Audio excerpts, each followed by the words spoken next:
Hello and welcome into the Knicks-Verse live post-game recap, analysis, whatever you want to call it, therapy session, whatever you need, we're going to provide here today on Into the Knicks-Verse. Welcome into the Knicks-Verse. My name is George. If this is your first time here, you've been here before but haven't subscribed yet, please do so and hit the thumbs up button for me.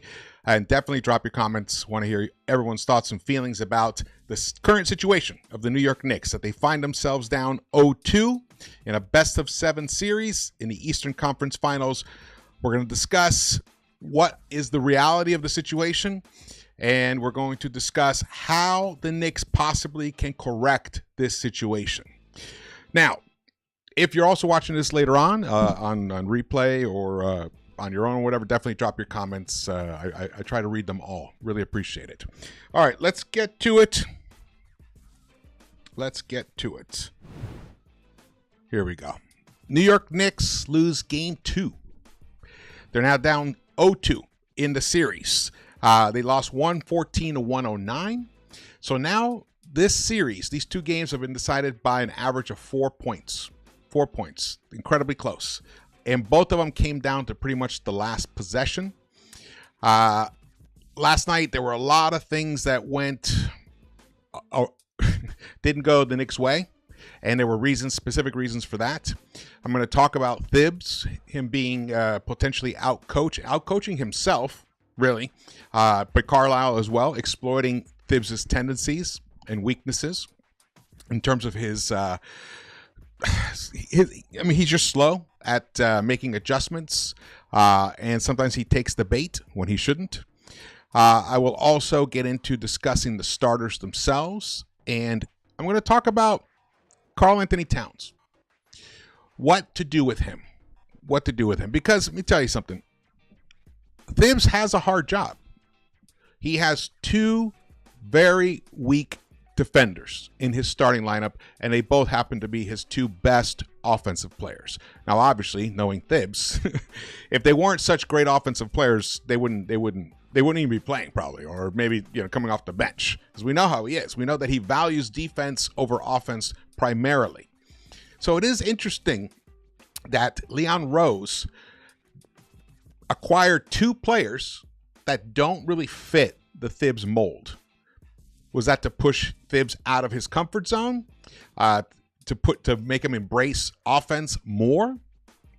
I don't know, but the situation is what it is. So when I talk about THIBS and his limitations, we also have to bear in mind that he was put in this situation by his boss. So, I mean, that's just something you just have to take into account. Shout out to the chat. Thank you guys for joining me. I'm just gonna roll through. Later on, I'll come back and look at these. But thank you guys for joining me here. Really appreciate it. I know it's a tough day. It's a tough day. I didn't really want to watch much analysis or recaps of that game last night. I did catch up today. I saw what Ian Begley had to say. I checked out CP and Alex and JD were discussing. And the first thing I want to say, though, before I get into the details of everything, this series is not over, and that's not hyperbole. I know mathematically it's tricky. We go to this. Oh, don't tell me. Oh, I know why. Here we go. All right. So, in NBA history, NBA teams have come back from being down 0-2 in a best-of-7 playoff series a total of 34 times. 34 times. This represents a comeback rate of 7.4% according to Sports Illustrated. So almost 7.5, almost 7.5% percent of the time they come back. So they do come back. Now, math, one of the things that I love about math is absolute. Math is absolute. And right now you can look at this and say, all right, this absolutely tells you a comeback is impossible. Well, the truth is, what the math is saying is it actually is possible, and it's happened 34 times. And if there is a team, especially a Knicks team, that we have had in the past 20 years that could pull something like this off, it's this team. And one of the main reasons is because they have Jalen Brunson on this team. And even though he has defensive weaknesses and he did make some mistakes towards the end, he also made big buckets to get the Knicks within striking distance. They were once down 10. And I also have that. We're going to watch the last 2 minutes together. And I'm going to go through it with you guys. So what the math is saying is take care of business on Sunday. Game 1 is all that matters. Now, here's some more details on this. Right here. So, number of 0-2 deficits faced. There have been 459 playoff series in the NBA history where a team has faced 0-2 deficit. They successfully come back 34 times. They've managed to overcome that deficit and win the series. Like I said before, the comeback rate is 7.4%. And recently, teams have overcome an 0-2 deficit in 8 of the last 9 years. 8 of the last 9 years, teams have overcome an 0-2 deficit, including the Pacers against us last year in the conference semifinals. Now, that was reversed because they were going home for game 3s and 4. So in that case, that's a little bit different. But what have we learned about this playoff year? Or actually recently, the home advantage really isn't that much of an advantage in the playoffs. It's just something about it. The Knicks are 3-5 at home. That's right. So they're 5-1 on the road. So they know, and we're talking about in the playoffs. So they know how to win on the road. So in that case, I see it very similarly.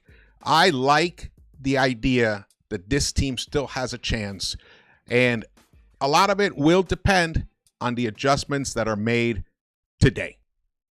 Today, right now, what those guys are doing, well, they're probably wrapping up their sessions right now, but whatever went on today in that practice facility, watching film, having discussions, all of the decisions that are made, and maybe THIBS has to sleep on something and wake up in the morning and decide what to do with the starting lineup. Will he make that change? We know that he doesn't like change. His first playoff series as a Knicks head coach, he went with Elfrid Payton as the starting point guard, even when all data said otherwise. It took him 2.5 games to make the switch to start Derrick Rose. So he does eventually make the change, but now is the time for this to happen. We're going to discuss what those changes could be and how to utilize them properly. Let's keep going here. Oh, I keep switching around. Okay. Here's another positive thing. Another reason why I think it's positive. Because all that matters is what happens tomorrow. Game 4 is meaningless if Knicks lose tomorrow. So tomorrow is an absolute must-win for the New York Knicks. There's no sugarcoating it. Even for me, I'm a realist I'm a realist, but I have an optimistic coloring to it. But I can go dark, as you guys know. So I do believe that this kind of situation, Knicks are 8-2 when playing on Sundays this season. Their best winning percentage of any day. Additionally, each of those 2 losses were day games. Game 3 of the Eastern Conference Finals is Sunday at 8 p.m., which I kind of like that start time. So there you go. So you have this combination of the Knicks have, Jalen Brunson, who is playing offensively just phenomenally well. Even though I'd rather see him pass the ball more, try to do some more catch and shoot threes, not pound the ball into the ground the whole time and have the whole possession be himself, which begins to happen in the fourth quarter. And even though it actually did work to get the Knicks back within striking distance in those last few minutes of the game, you don't want to have to depend on that, because then it makes the other guys just sit around, they're cold, and if the ball ever comes their way, I mean, they haven't even touched the ball on offense in a couple of minutes. So that weakens your ability to be efficient in the closing moments. Unlike the Pacers, who move the ball, pass the ball constantly. Every guy's getting their hands on the ball, and they all feel like at any moment they can contribute. So that's one thing that does need to change. But Brunson is the clutch master. And we also have Mitch Robinson, who has been a revelation. Not revelation for us, but, I mean, he's just been phenomenal defensively. He's definitely been caught in moments, trying to help out too much, trying to guard more space on the court to help his other teammates. And sometimes he gets beat on the back end. It happens. It happens to everybody. But generally, he has been fabulous for the New York Knicks. And we're going to need more minutes from him. No doubt about that. All right, I need some water.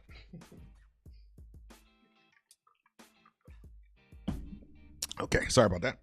All right, get to the next one here. Now, this is talking about the starters, really. These were the final plus-minus minutes. Cat was a minus 20.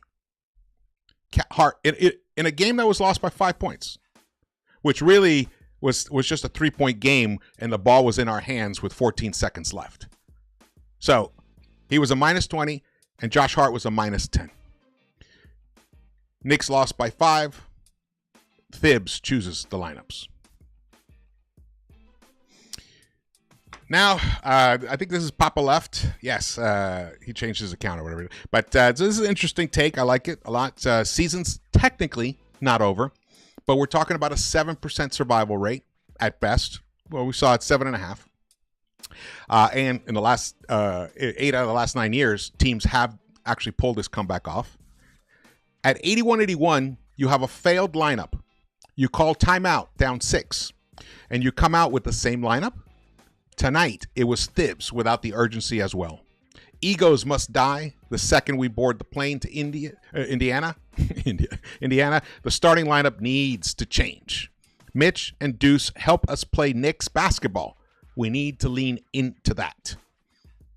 I agree wholeheartedly with all of this. And then shout out to JD here. I don't think enough is being discussed about how bad Josh Hart has been defensively. To the casual fan, they see the effort and jumping for rebound, and because it's not as TV obvious, it's not magnified as much. 3 of the 5 starters are not good defenders. Josh Hart has not been a good defender for a while now. He has moments. He has his moments, but in general, he often gets burned, and he makes mistakes, and he makes just ridiculous fouls that kill momentum. A lot on OG and Macau. That's exactly right.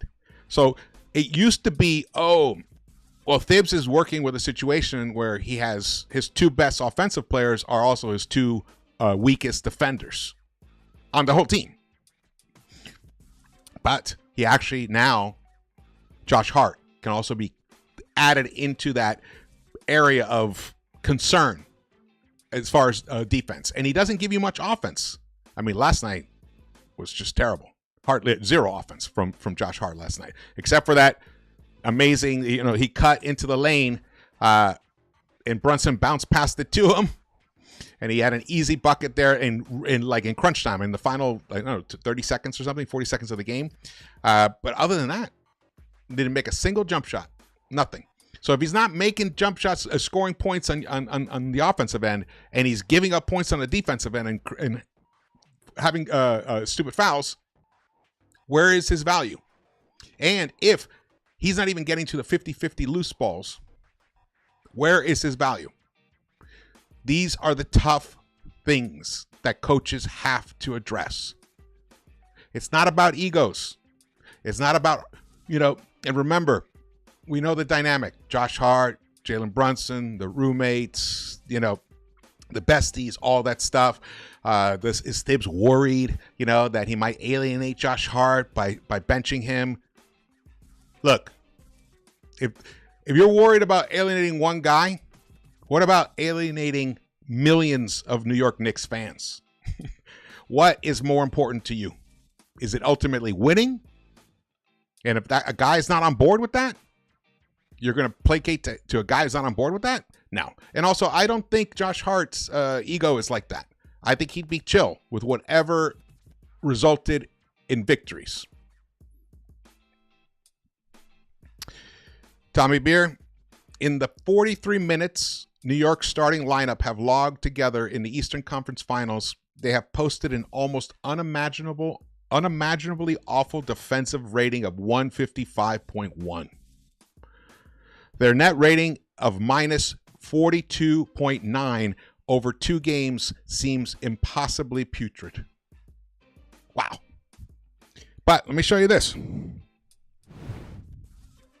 So this, and shout out to Schwinny Poo. He tweeted this out, and I grabbed it from him. These are the playoffs 5-man combinations for the Knicks. So the starting unit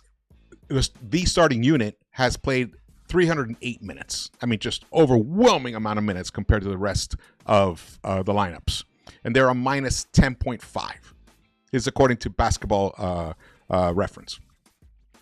The next lineup that's played 48 minutes, almost 49 minutes, without Towns. You switch Towns for Robinson. It's a plus 11.4.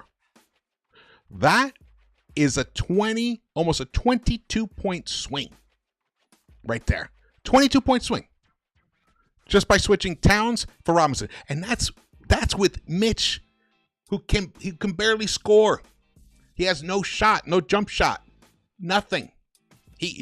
We're lucky if he hits 1 of 2 at the free throw line, and it's a 22-point swing.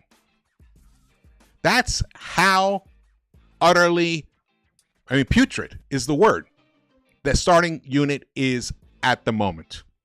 And they have been given a chance to figure it out all year long. All year long. They've been given a chance, and they have not been able to figure it out. But not only have they not been able to figure it out, THIBS hasn't been able to figure out that they haven't figured it out.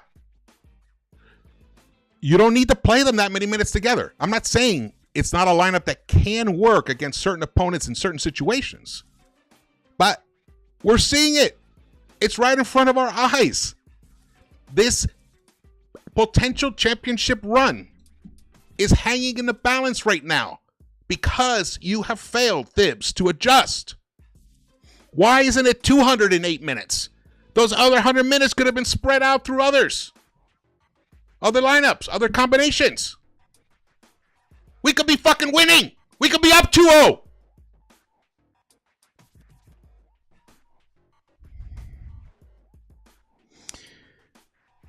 You go down to the next one there. They've averaged 37 and a half minutes or so. It's OG, Brunson, Josh Hart, 2 weakish defenders, but then you got Deuce in there, and you got Mitch in there. That's a plus 34. Then OG, McCall, Brunson, Deuce, and Mitch, a plus 39. You guys see the trend here? Towns is a big problem. Towns has not figured out how to be a good defender on this team consistently. He had a great fourth quarter in Game 6 against the Boston Celtics. And, in fact, even before that, he has had other really good quarters as the season was, in the playoffs and towards the end of the season. He was starting to show much more effort and understanding of where to be. Come up to the level, not constantly drop back. But remember, again, he's doing whatever THIBS is telling him to do. I think. I'm imagining that. I did notice last night that he often ended up on Tyrese Halliburton.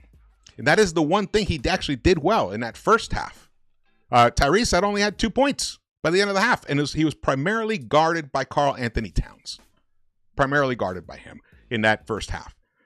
But again, Towns gets tired. Things happen to him. Hold on, I just got to send a message here.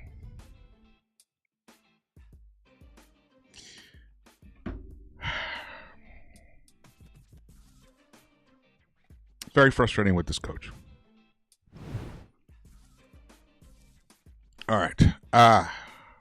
Sam Quinn, CBS. I don't know how else to say this, but it feels like Tom Thibodeau is coaching the Knicks out of this series. Both of these games have been winnable. The margins are tiny, and he's just punting away 7 minutes at the start of each half by sticking with the starters, and that is absolutely perfectly said. It is. I'm often screaming when I start seeing Carlisle subbing guys in after 3 minutes, 4 minutes, and Thibs is waiting. Sometimes, he's sometimes. Sam's being a little kind here. Sometimes Thibs doesn't even sub until 9 minutes into a quarter. The crazy thing about that is, even if you really believe in that unit, you're hurting their chances of being effective because you're overplaying them. They get tired. OG is a shell of his former self. He's getting cooked by his former teammate, who he has shut down in the past. So you're like, okay, well, I've seen that. How about, you know what? Hey, there's another former Pascal teammate down here on my bench. Precious Achua. Get him out there for 3 minutes. Maybe he roughs Pascal up a little bit. Maybe he throws him off his groove. Gets his timing messed up. And then, use his fresh legs, his athleticism. And guess what might happen? OG might be a little fresher when he comes back in the game. And maybe he sees a little something that Precious has achieved. Precious can be a good defender. We've seen him be a good defender. We've seen him get burned, but he can be a good defender. He's got good size. He can rebound-ish. But you make a sacrifice here to get a benefit later. Or you make a sacrifice to get an instant benefit, and hopefully there'll be other benefits later on down the road. Man. Now this, just want to be clear here, this stat is incorrect, and it's because Ian overheard it from, I think it was the Trilogy from New York Times, asked Mikal the question, and he said that they're minus 81 in the playoffs, the starters. Mikal Bridges was asked about Knicks starters being outscored in postseason, including Game 2 loss. They are a total of a minus 81 in the playoffs. They've been out, but it's not. It's a minus 50 in the playoffs. It's a minus 50, but it's a minus 29 in this series. In just 2 games, it's a minus 29. So that means in the entire Boston series and the Detroit series, this starting unit was a minus 21 total, which is not good, but it's leapfrog to a minus 29 in just the last 2 games. The starters. We're talking about a game that was lost in overtime by a couple points, 3 points. And last night, basically, you had the ball in your hands and you could tie the game with 14 seconds left. And you're giving up almost 15 points per game with your starting unit? Unbelievable. Well, Mikal's answer was interesting. I'm not sure, man. Maybe it's a defensive thing. Maybe we're just playing too soft at the beginning. Absolutely. You know what? The answer is yes. I noticed that right away, especially last night. Way too soft at the beginning. Where's the ferocity? Where's the intensity? How can you disrupt shooters if if they don't feel the heat? Make them sweat. Ridiculous. I will say this. Just take a moment here. If Pascal Siakam doesn't have his best, I think that was his best game of the playoffs so far. If he doesn't have anything anywhere near that, if he just has a good game, 20 points, whatever, Knicks win the game. So Pascal was the reason that the Pacers won last night. And it's a bummer that OG, our $200 million defensive specialist, who was left off the all-defensive team, which I do think that is a crime, because throughout the season he's just been phenomenal, and since he became a Knick, but he was getting cooked. Is he tired? Is that left leg a little, bothering him? I mean, it seems like it. He doesn't quite have the hops to dunk. He's gotten blocked on dunks at least 3 times that I can remember. We're talking about a guy who's 6'8", like 260 pounds or something. Like he's a runaway freight train. But Pascal, he gets the game ball, obviously. He was phenomenal. The other Pacers weren't even doing that much, honestly. So,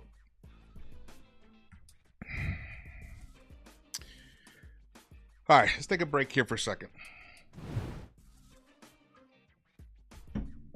Shout out to the chat. I see you got Lex in the house. Thank you, brother, for joining me. Best mod around. Margaret Edwards, Joseph James, everybody, thanks for rolling up. Really appreciate that. Was there a super chat? Sorry, I missed that. Hold on, let me roll back up here. Jay, thank you so much. It's never happened in ECF. That's right. When home team lost, it's never happened. The reason that stat doesn't really at all resonate with me, there's only two series every year that are conference finals. So in ECF, I think it's conference finals, not just the ECF. But maybe I'm wrong about that. But either way, if it's ECF, there's only one. So you're limited to one ECF per year. So your chances of things happening, it's not enough of not enough information, not enough data to be able to have that resonate for me personally. But the 428 playoff series where teams have been down 0-2 and they've come back, 34 times, that does resonate with me. So, but you're right, that is a definite concern. Definitely concern. Thank you so much, Jay, for the super chat. All right, let's head back to this. So obviously these guys are going to be bummed at the end. So this is the post game last night, New York basketball. Thank you always for your tweets, man. I've said this so many times. I have the utmost confidence and trust in my teammates. We've been in positions where we've been counted out and we found a way to win. Just one step at a time. That's right. Just win tomorrow and then we'll talk about Tuesday. Win Tuesday, talk about Thursday. That's how you got to do it. That's how those teams have come back 34 times. They all win that game 3. They all win that game 3. Just got to execute. We're just not executing enough. I told y'all, comes down to execution. We're just not executing enough. We just got to execute at a higher level. That's Cat. Now, he's got to be thinking about himself in that situation. Because often he is the weak link. And we all know, a chain is only as strong as its weakest link. And right now, defensively, he is a weak link. And now I'm going to talk about Cat specifically. I wrote a bunch of notes about him and how to solve this situation. Here we go. All right, so this is what I think is happening with Karl-Anthony Towns and Tom Thibodeau. So is Towns a weak defender? Yes. Can he step up his defensive game at times when needed? Get a big block, get a big stop, step in front of a defender, body someone up, come off the weak side. Yes, I've seen him do all that stuff. But the problem is that Tom Thibodeau doesn't really understand who Karl-Anthony Towns is, which is insanely ironic considering he had him as a rookie, number 1 pick, and now he has him again in New York. He doesn't understand Cat's abilities. He thinks because he doesn't understand what Cat actually is. Cat is a sniper guard in a big man's body. He's not a real true defender. He's a good rebounder because he's got size, and he's got those hands, but he's not a true center, which is why the Timberwolves traded for Rudy Gobert. So Thibs wishes that he was more like a high-scoring Noah when he was with the Chicago Bulls, but he's not. He's a sniper with very limited defensive skills, and the main problem is when Cat drives to the hoop, if he doesn't get a whistle, or even if he's in a post, drives to the hoop, or he's down low in the post, if Cat doesn't get the whistle instantly, especially against a team like the Pacers, who are a high-paced team, deadly in transition, the Knicks are instantly for about 3 to 7 seconds in a negative defensive posture because Cat is stuck on that baseline or behind the baseline or under the basket or on the floor. Unless he gets a whistle. If he gets a whistle, stops the action so that it removes the opportunity for the Pacers to get out on the break. And this has been happening all year long with other teams as well. Not just the Pacers, but the Pacers just happen to be able to take advantage of it even more so. And it's because he's getting the ball out there, on the three-point line, and he decides to take his man off the dribble into the paint. It often results into turnovers, which is very Julius Randle-esque, brings back a little bit of nightmares, but not as bad as when Julius could do it, like 5-6 turnovers like that in a row. It's not as bad for Cat, but he does turn it over. And often he's trying to body himself in, and if he doesn't get the roll, he's so big, his body's pulling his gravity away, momentum away from the action. The action's already up the floor. So then instantly there's confusion on the other end because who is going to man the paint? Who's going to protect the rim? So one guy usually has to be cognizant of that. I'm talking about when Mitch is not on the court. I'm talking about the starting unit situation. So often it's OG, or sometimes it's Brunson who's guarding the paint and immediately mismatches left and right. And then they try to recover on it. And this is all fluid in transition. And the Pacers are a fantastic passing team. That's one thing I got to give to them. There's more than one thing, but that thing for sure, they're a fantastic passing team. They know how to fill lanes as well.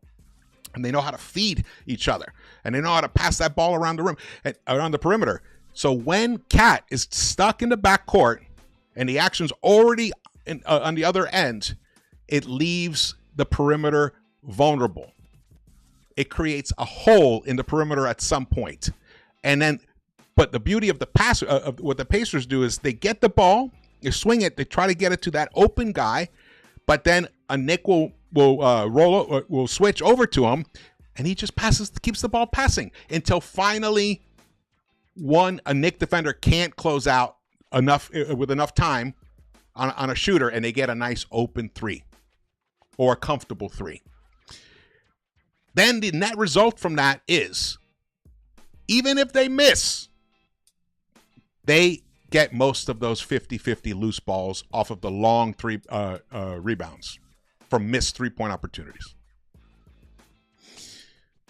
And then they get a second chance opportunity, third chance opportunity. When we watch the last 2 minutes, you're going to see that exact thing happen.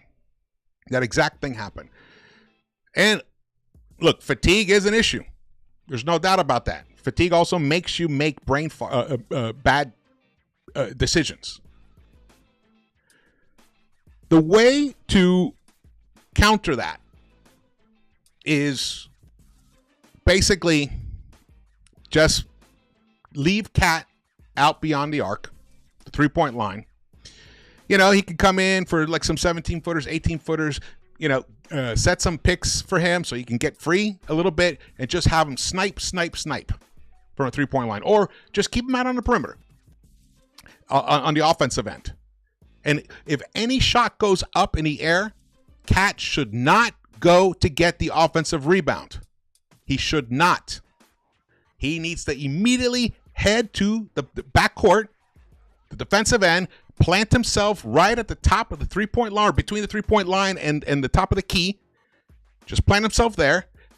And if the Knicks manage to get an offensive rebound on the end, like OG or McCall or Mitch, who should be on the court with Cat, I believe. I'll get into that in a second. If we do get an offensive rebound, then Cat can race back to the offensive end, catch the ball at the top of the arc, the key, 3-point line, and let it fly. He'll get an open look. And we know he can hit that. He hits it constantly. But then you don't let yourself vulnerable on the defensive end.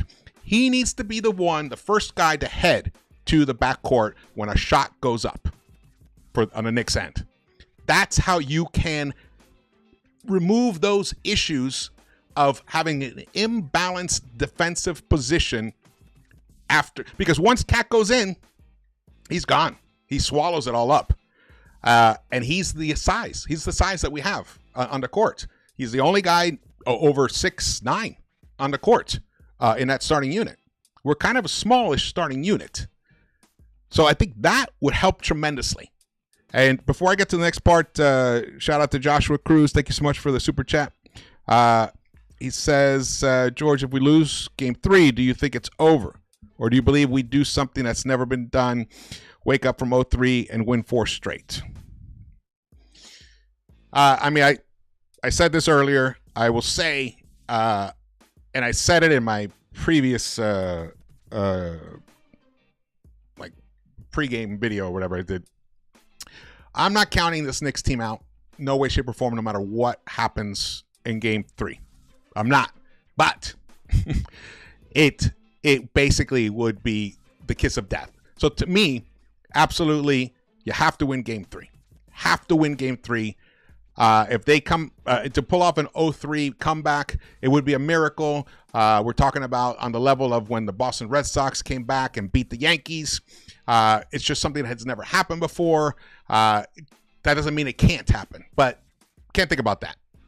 That's why game 3 tomorrow is an absolute must win. There needs to be no thought about anything else beyond it. It's just game 3 is what it's all about.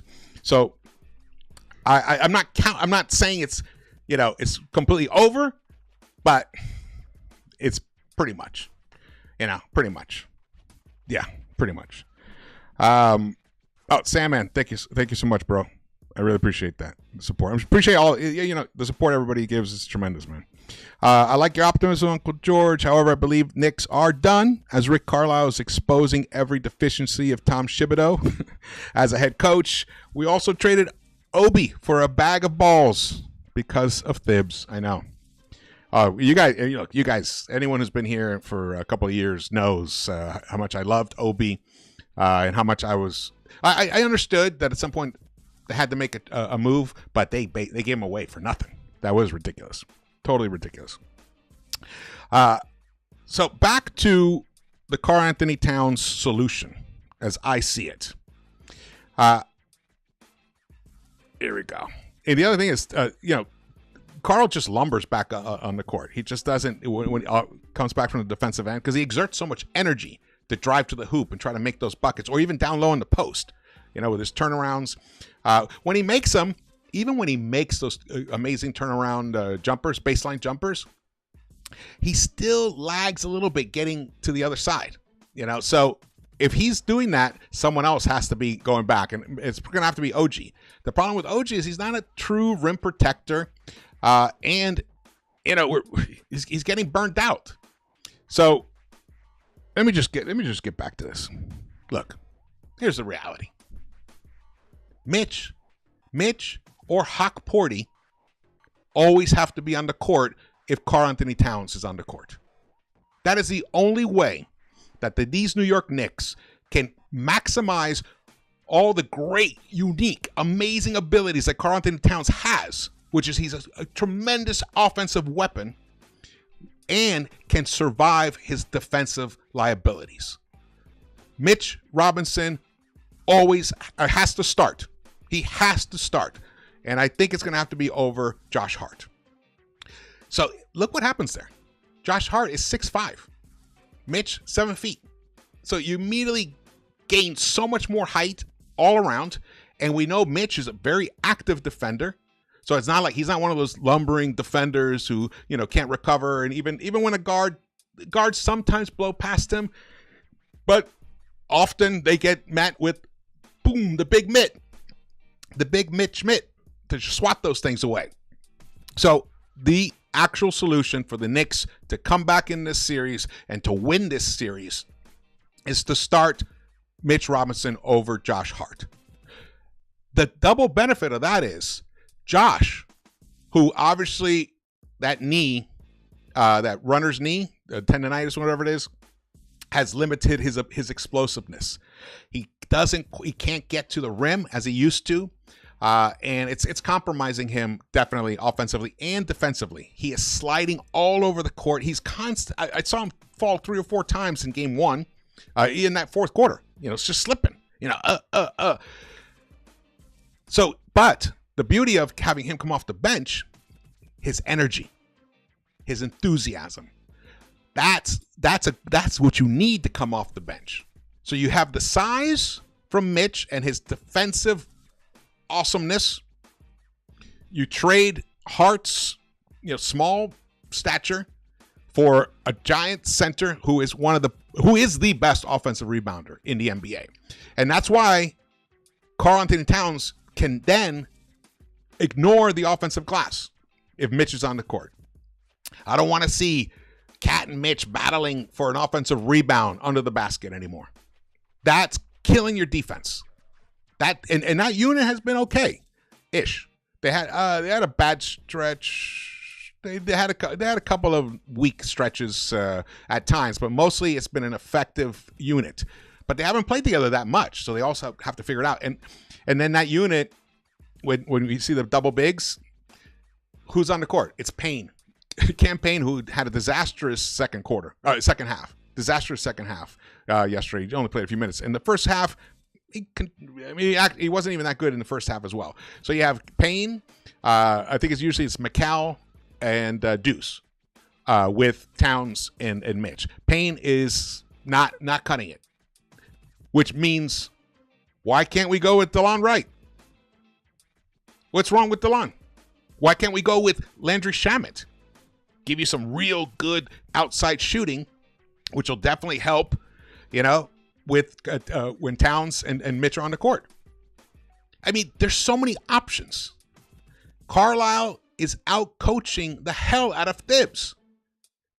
He used this guy, Tony Bradley, who was a guy who was signed to 2 10-day contracts, I think in March.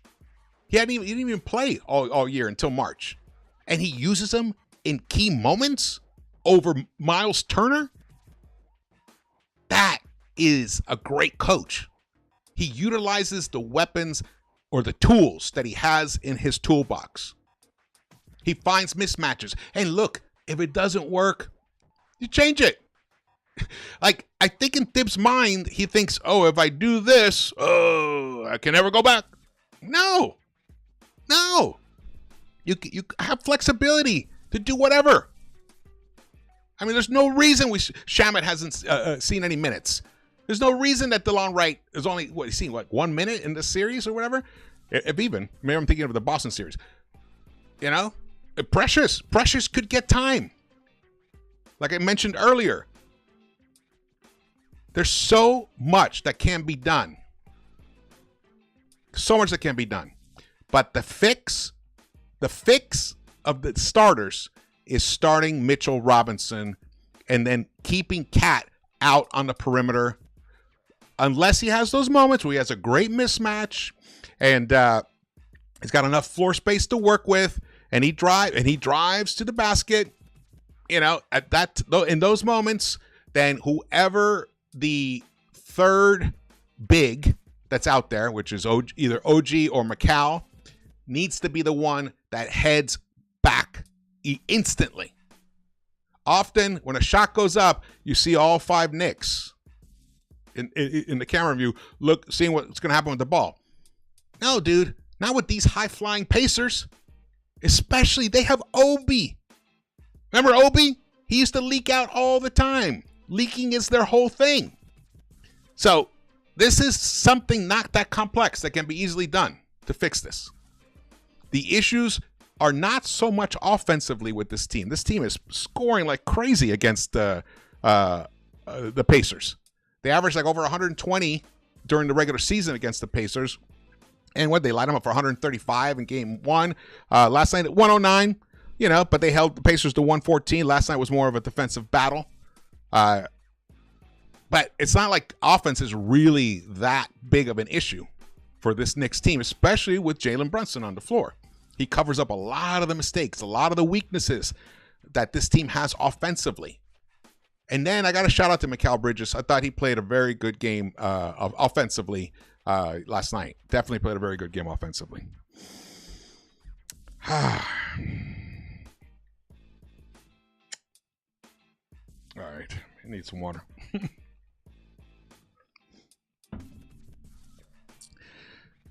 again, these games have been lost by an average of 4 points, including an overtime game. So it's not like, I mean, think about it this way. If you make this adjustment right here, now it's not going to be every possession. It's going to be like this, but if you make that as an option, as a go-to, which is Cat on the perimeter, sniper, exploit a mismatch here and there when he has it, but do it reasonably. Again, a fantastic mid-range shooter, fantastic turnaround baseline shooter. Lean more into that. Don't drive to the basket. I want Cat to cut his drives to the basket by 2/3. You don't want to eliminate it completely because it gets too simplistic for the defenders. But cut it by 2/3. This will turn into an additional, I would estimate, anywhere from 3 to 10 made baskets just from doing this, which would mean the Knicks would be up 2-0 in this series if they do that. That is my solution for that. Now, some people might also be thinking, hey, why don't we also start Deuce? Well, then who do you start Deuce for? Mikal? You're not taking OG out. Mikal? Mikal does get off the slower starts. Actually, let's go back and look at this then. The best plus-minus lineup here. Now, again, the minutes is very low, so this is a very small sample size. That was the word I was trying to think of before. But Mikal, Brunson, Hart, McBride, and Towns. That's a plus 40. So that is swapping OG for Deuce. Interesting. Okay. But that's like less than 12 minutes they played together.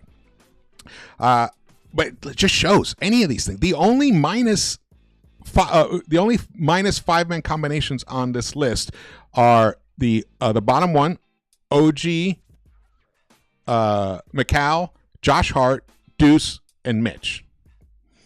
And I can see why that definitely would suffer, and I think that suffers more from an offensive standpoint because right now the Knicks are so Brunson and Cat offensive centric, unlike that time when the Knicks had to play without Jalen Brunson for that stretch.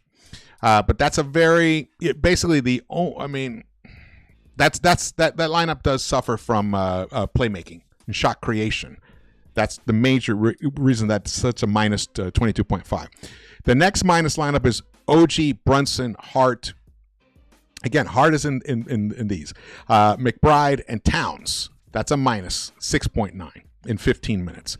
And then the actual starting unit. So the 3 minus lineups on here is Josh Hart. You swap Hart for Robinson, things change completely.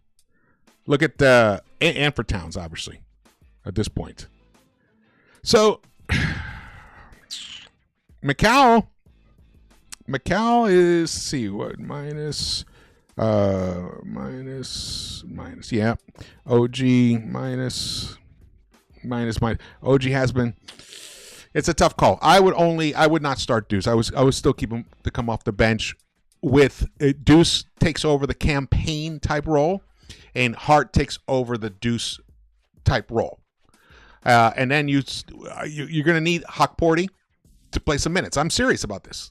Hawkporty, he is everything that the Knicks need right now. The physicality, the size, the athleticism, the hunger, and I like his basketball IQ.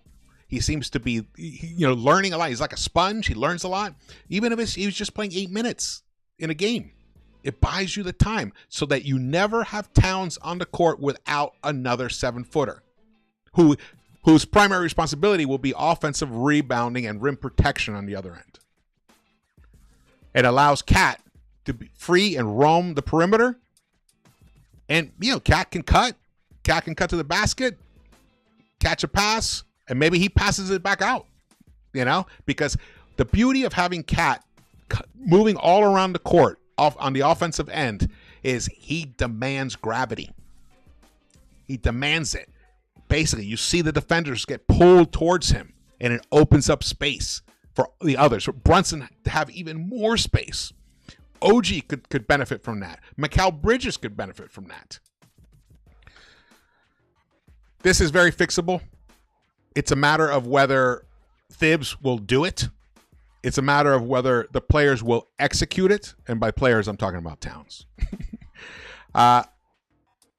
It's just a matter of decisions, you know. And at this point, those seem to be the only decisions that I can see that can be done in time by tomorrow, which is switching up the starting unit, bringing in Mitch Robinson for Josh Hart, and then benefiting from the energy that Josh Hart gives you off the bench. And then Deuce will have to have more of the primary ball responsibilities when Brunson's off the court. And it doesn't mean that you can't also look elsewhere. You know, like I said earlier, Landry Shamet, DeLon Wright. I thought he did a very good job in his audition for the Knicks when Brunson was hurt. Meanwhile, on the other end, you got a guy going 11 men deep. And you're worried about going 9 deep? You're going 8 deep? You're worried? Come on, THIBS. Come on. You're getting out coached, man. And we're frustrated here. It's for this exact reason that I did call for Thibodeau to be fired in February. I saw all of this happening. Now, I thought it was going to, maybe we get lucky and get past the first round. Not lucky, that we could get past the first round, but then we were facing Boston, and I didn't think at all we'd be able to get past that. But I did believe that the players themselves, they're such a talented unit. The players themselves, let me remove the word unit. The players are so talented that depending on the units that you put together out there on the floor, you could have a fantastic team. You could have a team that could compete for an NBA championship. I did believe that. But really, the major obstacle this whole time has been Tom Thibodeau's stubbornness. Or, I don't know, like lack of imagination. So now we're here. And in some ways, the players and the team has overachieved beyond Thibodeau's limitations and got to the Eastern Conference Finals. And shout out to them for that. And we should definitely enjoy it. No matter what happens, we're going to end up being really happy over time about this past season. You know, there have been some great moments. They've gotten further than any Knicks team has gotten in 25 years. So that cannot be discounted in any way, shape, or form. And THIBS has been the coach for that. So he obviously gets some credit for that.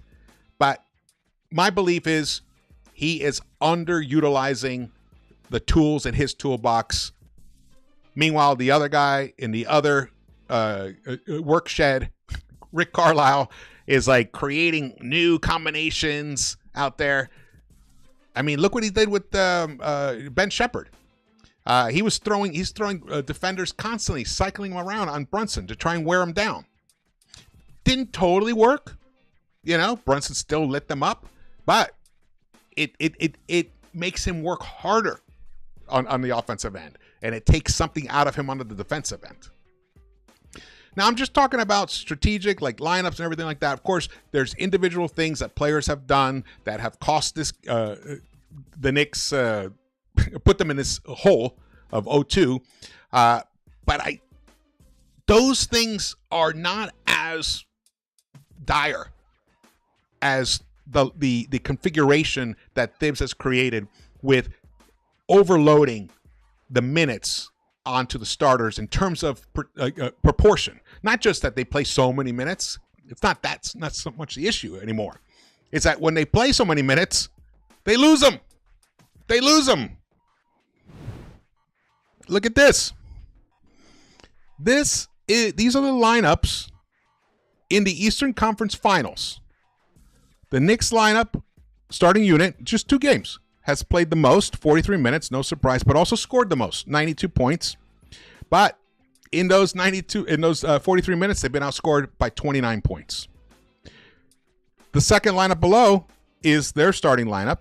They've scored 91 points, just 1 point less than us, but they've played 7 less minutes together, and they're a plus 10. And that unit functions. That unit works. Ours doesn't.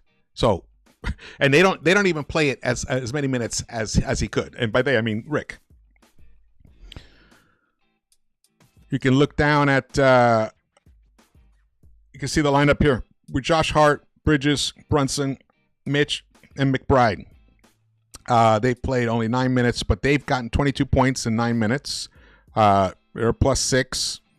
The other lineup in the middle there, they played 12 minutes, scored 34 points. It's OG, McCall, Brunson, Mitch, and Deuce. They're a plus 11. Imagine if those 43 minutes, if you took off 13 of those 43 minutes and gave those 13 minutes to the other two lineup configurations, Knicks are up 2-0. Knicks are up 2-0.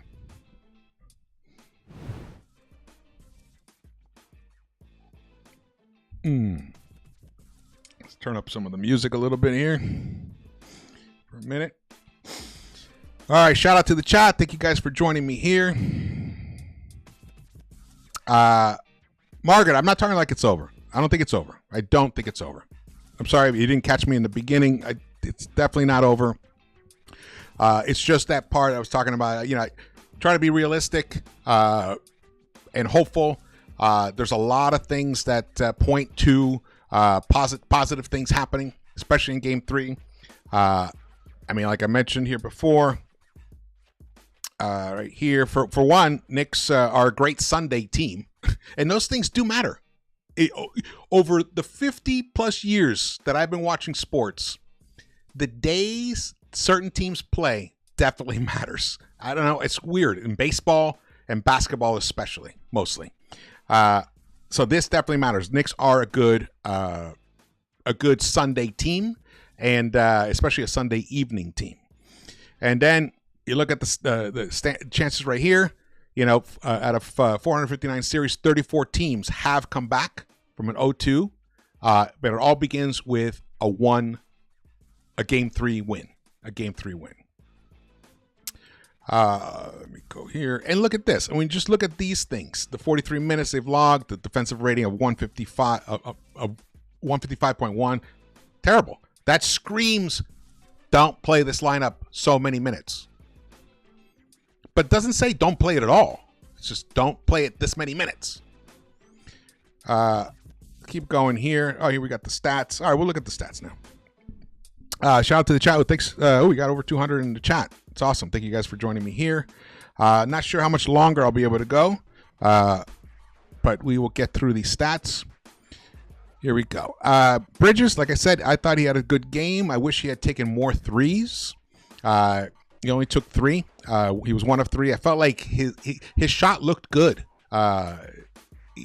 His shot was looking good in the game. I thought he would have been good to have gotten some more 3-point attempts. He finished with 20 points in his 45 minutes of play. 45 minutes, unbelievable. That guy's incredible like that. He shot 50% for the game. OG, 6 of 11. I thought offensively, OG did a nice job. 2 of 6 from the 3-point line. Man, he missed that 1-3 that I wish had gone down. He finished with 16 points for him. Towns, in his 28 minutes, gave us 20 points. That's what I'm saying. He's obviously a tremendous offensive weapon. He's 2 of 5 from the 3-point line. THIBS just has to lean more into that. Treat him like a sniper guard. Turn him into Dante DiVincenzo. I'm not even kidding. Use Towns like Dante DiVincenzo on the offensive end. Why not? He's probably a better shooter than Dante from the outside. Brunson, tremendous scoring, 36 points. The Knicks don't have a chance at all at the end. If it weren't for his his heroics offensively, and he picked up 11 assists as well, 5 of 12 from the 3-point line. Josh Hart, look at that. That was ridiculous. 6 points for him. He attempted 0 3-pointers, 2 of 3 overall, 6 rebounds in his 29 minutes. What he may not understand. I mean, I'm sure he gets it, but what's clear here is it creates an imbalance. He's someone that you don't have to worry about when he's this inactive offensively. He's just such a lack of a threat offensively. And then you have Mitch, 29 minutes, almost 30 minutes, 9 rebounds, 6 points for him. Payne, disaster offensively, missed all of his shots. One was because the shot clock was winding down. He had to chuck it up in the air. Deuce, 2 of 5, but only 1 of 4 from the three-point line. Definitely he needs to hit some more threes, no doubt about it. He played 25 minutes. The Knicks shot 47.6% overall, 34.4% from the three-point line. Here are the plus-minus stats. As you can see, Bridges was a -7 in his 45 minutes of play. OG a +5, but Towns was a -20. Brunson a +4. Josh Hart a -10. Mitch was a +6 in his 29 minutes of play, and Deuce in his 25 minutes of play was a +6 as well. So you can see those two guys are doing their job. They're doing their job of helping the team win the minutes when they are on the court. Need to lean into them more, but definitely I think Campaign may have seen, I don't think he needs to, we don't need to see any more Campaign. I want to see some Hawk Porty. I want to see some DeLon Wright. I want to see some Landry Shamet. I want to see some experimentation. Let's go. This is it. It's game 3. It's a must win. It's a must win. You can see the balance and scoring of the Pacers, all 5 in double figures, and then you throw in McConnell, who gives you 5 of 8 off the bench, 10 points in 14 minutes for him. Very efficient right there. Obi didn't have that much of an impact offensively in this game, but remember what he did in game 1? He had the game-winning putback or dunk. It was a bump. Yeah. Halliburton, like I said, look, Cat, when he was on Halliburton, he did a good job on him. He only gave up 2 points. Halliburton only had 2 points at the half. He ended up with 14 points, but shot only 3 of 10 from the three-point line. Finished with 11 assists, just like Brunson. Nembhard, 12 points for him in 37 minutes of play. Very efficient offensive game for him. Miles Turner, only 1 of 4 from the three-point line, 16 points, 5 of 10 overall, though. He had a big putback late in that game. We're going to watch that last 2 minutes. That's what we're going to do, and then we're going to wrap it up.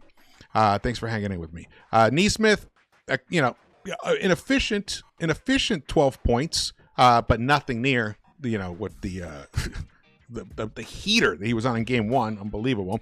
It was all really Pascal Siakam. Almost 40 points for Pascal, 39 on 23 field goal attempts, and even he hit 3-pointers. He's not a great 3-point shooter.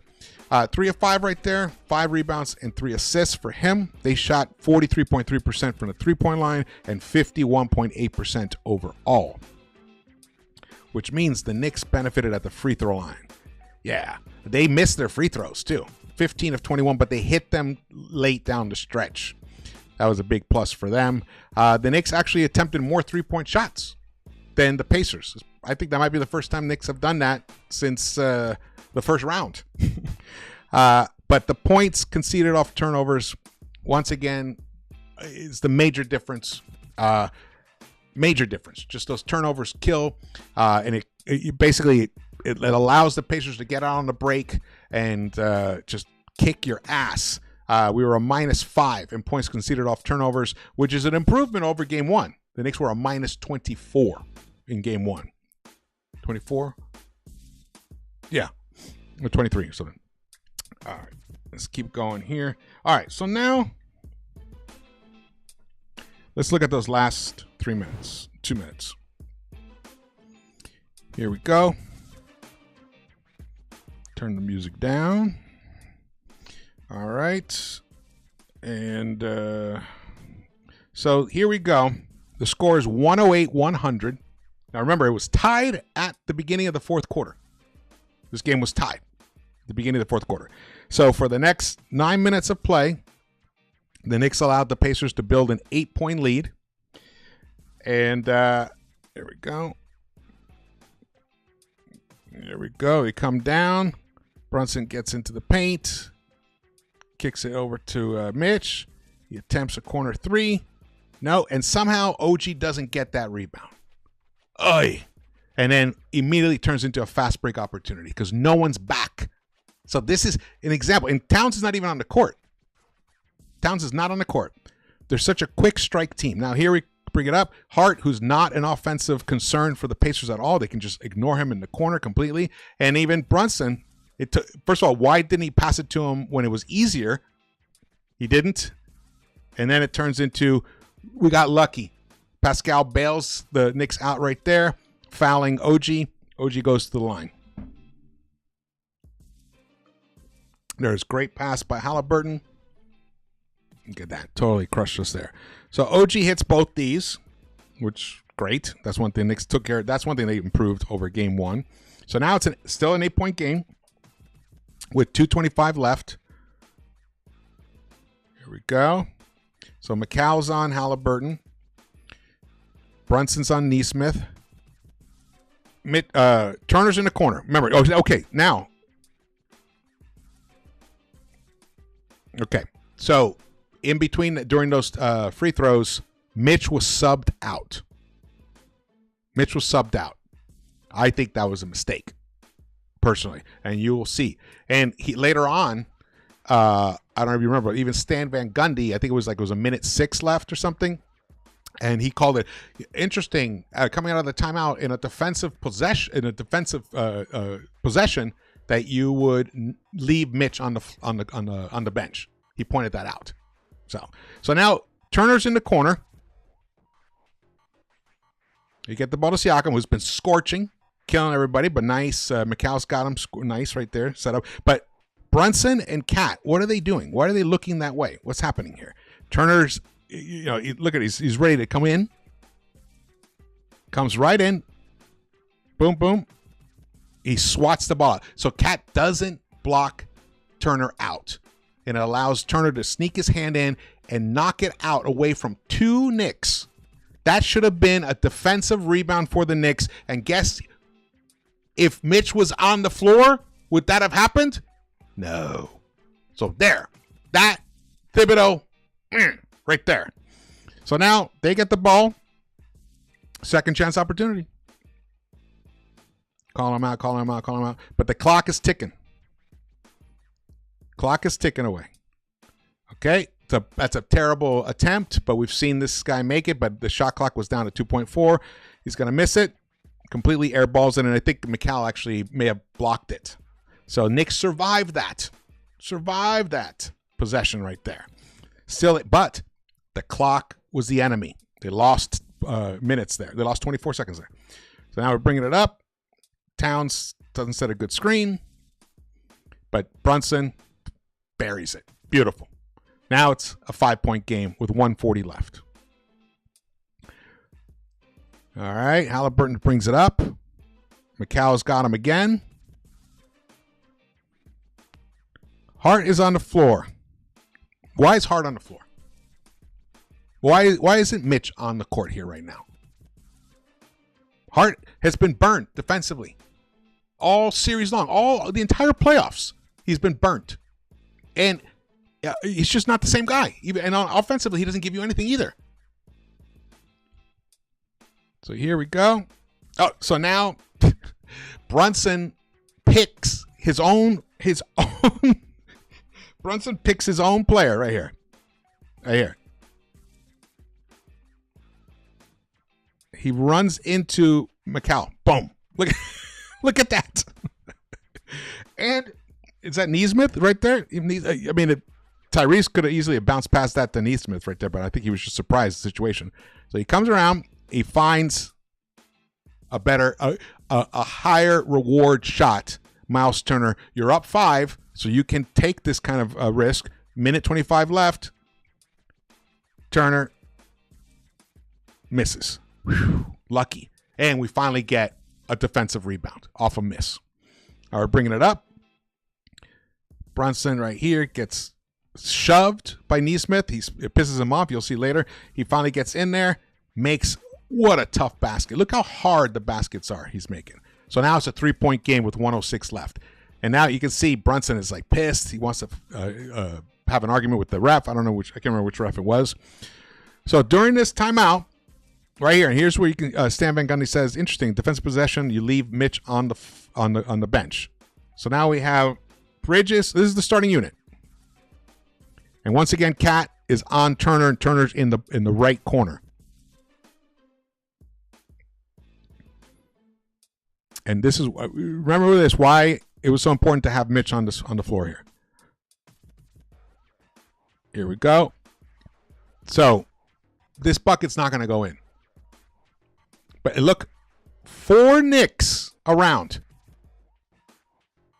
OG, instead of grabbing the rebound, which I don't understand why he didn't just grab the rebound. He was right there. Instead of grabbing the rebound, he decides to swat it to who? Who's over there in the right court? What white jersey is over there? And then Towns, here's the thing about Towns. Remember I mentioned him? Look, again, Turner slips right past Towns. Right here. Just slips right past him. Gets in front of him. So Towns could have had the rebound if he had blocked or was that Siakam? No, Siakam. That was Siakam. If he had blocked him out. He didn't. So now they get another second chance opportunity. Something that wouldn't happen with Mitch on the court. Now, let's say, okay, maybe the other time it might have happened, but definitely not both times. At least one of these 2 times, Mitch would have put an end to this possession. And the beauty of it is the shot clock right there. The game clock. It's at 49.8 seconds. So if the Knicks had had that rebound right there, could have changed everything. So now they get the ball. They're going to tick some more seconds off the clock. Here we go. And Pascal misses. And this time we get the rebound. OG comes back for it. Kicks it out. But now it's 33 seconds. Brings it down. Brunson, pound. Not a single pass. The only pass was from Bridges to Brunson. Pound. Clock's ticking. Pound. Now he passes it. Burns it because I think Nesmith went to double team Brunson with Halliburton. So nice move by Hart. Excellent to get in there. So now it's a 1-point game with 14.7 seconds left. Again, where is your best defender? Oh, wait. He's on the bench. Your best defender's on the bench in this game. Let's put it this way. And then the Knicks do everything right at that moment, but Brunson, he grabs Nesmith's jersey, and he didn't need to. Nesmith wasn't going to catch that ball cleanly. At best, it was going to hit Nesmith's fingers, and it was going to bounce out of bounds anyway. The Knicks would have gotten the ball back with 14.7 seconds left in a 1-point game, and they still had a timeout. But Brunson, brain farts, holds onto Nesmith's jersey, and what should have been a turnover turns into a foul. And we're in the bonus. And watch, they'll show you the replay.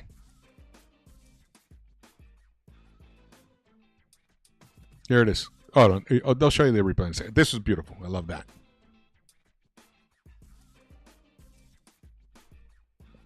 Here. Okay, watch. He's not catching that ball. Boom. Even if he catches it, even if he somehow manages to miraculously catch it, McCall is right there to double team him. You guys can seal him off. Seal him off right there. Maybe McCall swats the ball out of his hands and it rolls off of Aaron's knee or something. But no. This is what happened. Pretty sure they show the close-up here. Here it is. Grabbing his jersey. That's lazy defending. Now, do opponents do that to Knicks all the time? Yeah, they do. But you want to be a champion. You want to be the champion. You can't allow that to happen. You can't make that kind of mistake. Look at him, just grabbing it. It did slow down Nesmith. It definitely impeded his ability to catch that ball. But I think the pass was so bad it was going to go out of bounds. So now he hits both free throws. Now it's 112, 109, and everyone's been talking about this 14.7 seconds left. Knicks have a timeout. THIBS chooses not to call a timeout and set up a play to get a good, because now we need a 3. You absolutely need a 3 here. Brunson decides to take it himself. And again, no Mitch on the court to give you that extra size, to create more space for Brunson off a nice pick, a nice screen, I mean. Coming down, and he decides to pull up from like 38 feet and launch it with 9.9 seconds left in the game. That is another poor decision. This one, I give it to both. I give it more to THIBS, but Brunson should also have looked for a better shot. You had 9 seconds left, bro, in an NBA game? That's amazing. And it's a heave. Not even shit. And again, here's the net. The final. Where is Mitch? Where is Mitch? Who's the one guy who can get you an offensive rebound? What is his whole specialty? What is his magic secret sauce for winning games? It's Mitch. Mitch could have gotten this, kicked it back out to Brunson, and Brunson taking 2 3-pointers in a row. I like that idea in the same possession. He makes that next one for sure. Because he's locked in like that. Instead, it bounces around. Look at little Josh Hart there trying to battle for it. Nope. Turner gets it. Game's over.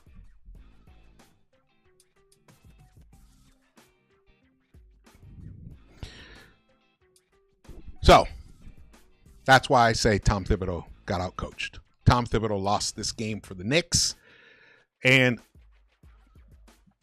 I mean, maybe those plays at the end, are partly due to the fatigue as well. But the players got to take responsibility, and they will. Brunson will. He's going to come out. Brunson's going to give us 40 tomorrow, no doubt. The question is, will Cat give us 30? Will Mikal give us 25? Will OG give us 20, 25? Will THIBS make the adjustments that's necessary to win Game 3? We shall see. Pacers lost Game 3 after winning the first 2 games against the Cavs. I think they got blown out, I believe. They lost Game 3. All that matters is the Knicks win Game 3, and then we will talk about Tuesday. I think it's possible. I think they can do it. I know they can do it. I know they can do it. Woo! All right. Thank you, guys. Thank you so much for joining me here. Again, shout out to the chat. Really appreciate all the support. It's been an amazing season, amazing, frustrating season. Amazingly frustrating, which is so bizarre because we haven't experienced this level of success in 25 years, and yet it's still one of the most frustrating seasons. And I think partly it's because of the expectations that come with making these big moves in the off season from a team that was just what kept them from advancing to this place last year was injuries.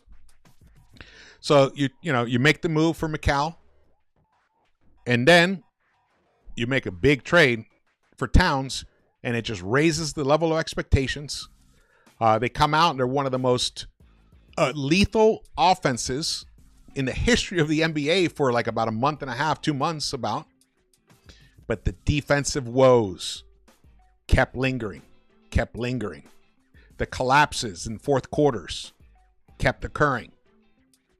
And the lack of an adjustment from Thibodeau with the starting unit just never came. I mean, an adjustment by Thibs just never came. And then, the NBA started figuring out a few things on how to slow down this offense. Put a big on Hart. Put a good defending wing on Cat, and that definitely has helped. And then just exploit the Knicks. Just get out on the break, leak out as fast as possible whenever a shot goes up, especially if it's Towns driving to the hoop. It's our weakness. Attack Brunson mercilessly and Towns defensively mercilessly as well. Those are all the adjustments that the NBA has made, and yet the Knicks are right here, going to a Game 3 in Eastern Conference Finals. First time in 25 years. I know I keep saying it because it's important to maintain that perspective.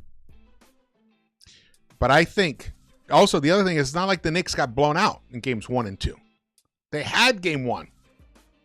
They blew it. They gave it away. And then last night, you saw it.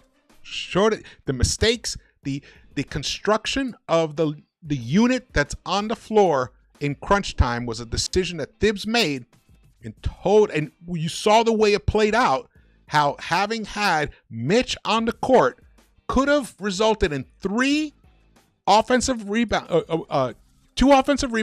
and 3 defensive rebounds. That didn't happen. And 2 of those defensive rebounds that Mitch could have had in that last 2 minutes could have kept the Pacers from scoring, and could have actually, just that alone, could have led to a Knicks victory last night.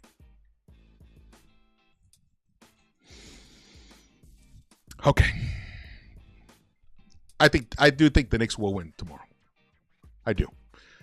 It would be wonderful if they just go in there and just spank them, pull off a Game 6 type game that they had against Boston. Do that in Game 3 against the Pacers. And then we'll be in a totally different situation on Tuesday. Knicks win that. The series is now 2-2, and everything that happened in games 1 and 2 gets erased.